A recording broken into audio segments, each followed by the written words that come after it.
দুইটা গরু চাওয়া দাম 4,50,000 করে, বেচা বিক্রি কম আছে আর কি। হ্যাঁ, হুম, 4,50,000 করে। 4,50,000 করে, তাই না? হ্যাঁ, চাওয়া দাম। এই যে নীল রঙের গরু, কোন জায়গা থেকে আনছেন এটা? আনকমন একটা কালার গরু। হ্যাঁ, এই যে মাগুরার ওদিক থেকে আনছি। মাগুরার ওদিক থেকে হ্যাঁ, আনছেন।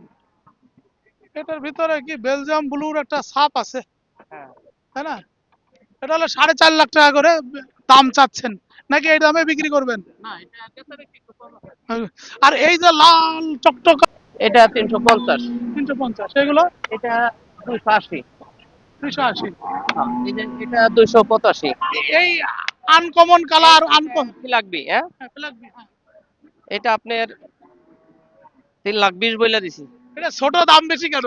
এটা ফিলাকবি গরু, এটা দাম বেশি, আমাদেরও কিনতে হয় বেশি। তারপর ফিলাকবির ভিতরে আবার বাংলা লিঙ্ক। ফ্ল্যাগবির ভিতরে আবার বাংলা লিঙ্ক, তাই না? এই জন্য দাম বেশি। হ্যাঁ, তো এটা কি 26-এর কুরবানিতে কি ওটা ফুলফিল হয়ে যাবে? হ্যাঁ, হ্যাঁ, হ্যাঁ। 26-এর তারপরে 27-এর জন্য পালতে পারবো, অসুবিধা নেই। 27-এর সময় বিশাল কিছু হবে, তাই হ্যাঁ, না? হ্যাঁ, হ্যাঁ, 27-এ বিশাল কিছু হবে। হ্যাঁ, তখন দেশে ভাইরাল গরু হয়ে যাবে।